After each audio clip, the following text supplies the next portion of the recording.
ఈరోజు కొనుగోడు గ్రామ పంచాయతీ ఇక్కడ బీఆర్ఎస్ పార్టీ నుంచి అని ముగ్గురు నామినేషన్లు వేయడం జరిగింది. So Chamakuri Anji Saritha alias DJ Anji అని అంటారు. సో యువకులు ఈయన గురించి తెలుసుకుంటే ఫస్ట్ నుంచి కూడా బీఆర్ఎస్ పార్టీలో పనిచేసుకుంటూ వస్తున్నారంట. సో ఎందుకు రేబుల్ గా పోటీ చేయడం జరిగింది అనేది ఆయన మాటల్లో అడిగి తెలుసుకుందాం. అన్న నమస్తే. నమస్తే అన్న, ఇక్కడ బాగా గమనించాల్సిన విషయం ఏంటంటే అధికార పార్టీలో పోటీ ఉంటుంది జనరల్ గా. రాష్ట్రంలో కాంగ్రెస్ పార్టీ అధికారంలో ఉంది కాబట్టి విచిత్రంగా మీ కాడ ఏందన్నా బీఆర్ఎస్ పార్టీ నుంచి ఇంతమంది ఎందుకు పోటీ దిగడం జరిగింది? కొంతమంది స్వార్థపరుల రాజకీయ నాయకుల వల్ల ఈ రోజు జరిగిన ప్రతి అన్యాయాలు గాని నాకే అన్యాయం జరుగుతుంది. కొంతమందికి నేను 2013లో కొంతమంది నాయకులకు పనిచేసిన అప్పుడు గుర్తింపు లేదు. అదే విధంగా ఈ రోజు 2019 ఎలక్షన్లో సర్పంచులు పనిచేసిన గుర్తింపు లేదు. అదే విధంగా ఇవాళ నాకు అవకాశం వచ్చేసరికి బీసీ బిడ్డకి అవకాశం వచ్చేసరికి నీ కాడ డబ్బులు ఉంటేనే మేము పనిచేస్తాం లేకపోతే లేదు అన్న విధంగా మాట్లాడటం వల్ల నాకు మనసుకు బాధ అనిపించి మీ కాడికి నేను 40 లక్షలు ఖర్చు పెట్టి మీకు నేను పనిచేసేది ఏంది, నేను జనాల కాడికి పోతా, నేను ఓటు అడుక్కుంటున్న ఉద్దేశంతో బయటకు వచ్చిన. అదే విధంగా కొంతమంది నాయకులు నా మీద ఎన్నో విధాల రూమర్స్ చెప్తున్నారు.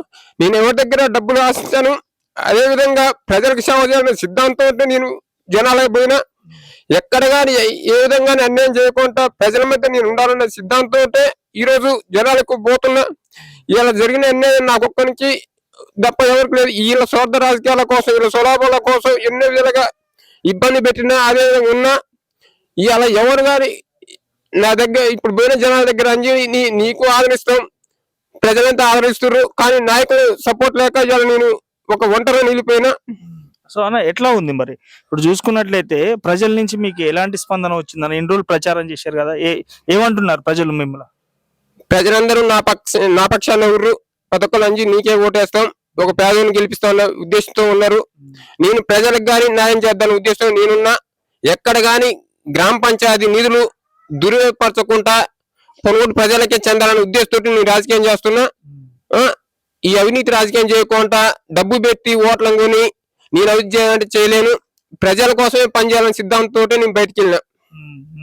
సో అంటే ఇప్పుడు మీ రిమైనింగ్ ఉన్న ఇద్దరు బీఆర్ఎస్ పార్టీల నుంచి కానీ కాంగ్రెస్ పార్టీ నుంచి పోటీ చేస్తున్న అభ్యర్థుల నుంచి కానీ మీకు ఒత్తిడి కానీ లేకపోతే డబ్బులు ఇస్తాము కానీ డ్రాప్ కానీ అని చెప్పేసి బేరసారాలు వచ్చినాయన్న? బేరసారాలు వరారం ప్రయత్నం చేసారు. మీ డబ్బులు నాకు ఎవరికి అవసరం లేదు, నేను తీసుకోను అని డైరెక్ట్ చెప్పేసిన. సో ఇప్పుడు మీరే అన్నారు డబ్బు లేదు నీకు టికెట్ అయిందని చెప్పేసి అన్నారు. మరి అవతల చూసుకున్నట్లయితే డబ్బు బాగా పెడుతున్నారని అన్నారు. సో అలాంటి డబ్బు వాతావరణంలో మీరు తట్టుకొని ప్రజల ఓట్లతోని ప్రజలు ఆలోచిస్తారంటావా? డబ్బులు ఇవ్వకపోయినా ఓటేస్తారంటావా? జనాలు నా పక్షంలో జనాలు నన్ను గెలిపించే ఉద్దేశం నా మీద నాకు చాలా నమ్మకం ఉంది. ప్రజలు 2 సార్లు నన్ను వార్డు నెంబర్ గెలిపించారు. ఆ నమ్మకంతో జనాల దగ్గర పోయినా ఆ ఆధారం నా పక్షాన ఉంది. నేను గెలుస్తాను బలంగా నమ్ముతున్నా. నా ప్రజలు నన్ను గెలిపిస్తారన్నది బలంగా నమ్ముతున్నా. డబ్బుకి మద్యానికి అమ్ముడు పోరని నా పొనుగోడు ప్రజలు చాలా నమ్మకంతో నాకు చెప్తున్నారు. మీరు ఎవరు ఏది ఇచ్చినా కానీ డబ్బులు అయితే తీసుకుంటాం కానీ నీకే వేస్తామని ఒక పేదని గెలిపిస్తాను, నేనైతే అడగలేస్తాం అన్న ఉద్దేశం నాకు ఒక నమ్మకాన్ని కల్పించారు. సో అంటే ఇప్పుడు ఇక్కడ చూసుకున్నట్లయితే మీ చాలా పెద్ద గ్రామ పంచాయతీలా ఉంది, దాదాపు 5,000 ఓటింగ్ ఉంది కదా. సో 5,000 ఓటింగ్ లో ఆల్మోస్ట్ ఎంత పర్సెంటేజ్ ఓటింగ్ అయ్యే ఛాన్స్ ఉందంట? 80% పోల్ అయ్యే అవకాశం ఉంది. 80 నుంచి 75 దాకా పోల్ అయ్యే అవకాశం ఉంది. సో ఈ ఇంత పర్సెంటేజ్ లో మరి ఎక్కువ మీకు ప్రధానంగా బీఆర్ఎస్ పార్టీ నుంచి పోటీ ఉంది అనుకుంటారా, కాంగ్రెస్ పార్టీ అభ్యర్థి నుంచి పోటీ ఉంటుంది అనుకుంటారా? ఇద్దరితోటి పోటీ ఉంటది. ఇద్దరు ఓట్లు క్రాస్ అయ్యే అవకాశం ఉంది. సో జనరల్ గా గెలిచిన తర్వాత కాంగ్రెస్ పార్టీ అధికారంలో ఉంది కదా, చాలా మంది సర్పంచులు అధికార పార్టీ కాంగ్రెస్ ఉంది కదా దాంట్లో పోదామని ప్రయత్నం చేస్తారు. మరి మీరు ఒకవేళ ప్రజలు నిజంగా మీ ఒక పేదవాన్ని గెలిపించుకోవాలన్న ఉద్దేశంతో పొనుగోడు ప్రజలు మిమ్మల్ని గెలిపించుకుంటే బీఆర్ఎస్ పార్టీలో ఉంటారా లేకపోతే కాంగ్రెస్ పార్టీలో పోతారా? బీఆర్ఎస్ పార్టీకే పనిచేస్తా. బీఆర్ఎస్ పార్టీతోటే ఉండి అన్ని విధాలుగా ప్రజలకు ఏ విధంగా సహాయ సహకారం అందియాలో ప్రజలకు అందిస్తా. సో లాస్ట్ అండ్ ఫైనల్ గా ఈ సందర్భంగా పొనుగోడు ప్రజలకు మీరేం చెప్పాలి? అమ్మ, పొనుగోడు ప్రజలకి పేరు పేరున ధన్యవాదాలు. ఈ రోజు జరిగిన అన్యాయం ఒక బీఆర్ఎస్ పార్టీ గ్రామ శాఖ అధ్యక్షునికే కాదు, మీకు గారు అన్యాయం జరుగుతుంది. ఇవాళ డబ్బుకి మద్యానికి అమ్ముడు పోకురి. దయచేసి చామకూరి అంజి అలియాస్ సరిత గారిని సర్పంచ్ గా గెలిపిస్తే మీ అమ్మటి నేను ఎప్పుడు మీ అమ్మటే ఉంటా, మీ కుటుంబ సభ్యులు లెక్క ఉంటా. మీ కుటుంబంలో కొడుకు లెక్క ఇన్నాళ్ళ నుంచి నన్ను ఆదరించారు. 2 సార్లు వార్డు నెంబర్గా ఆదరించారు.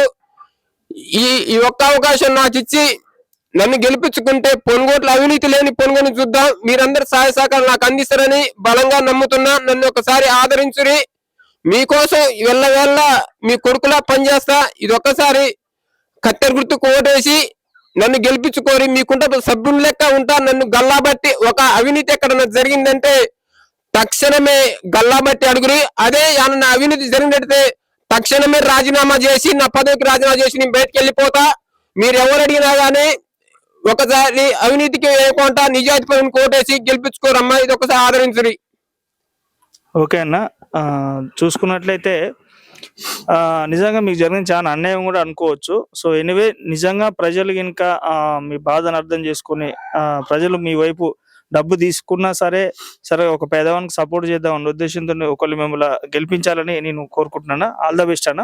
All the very best.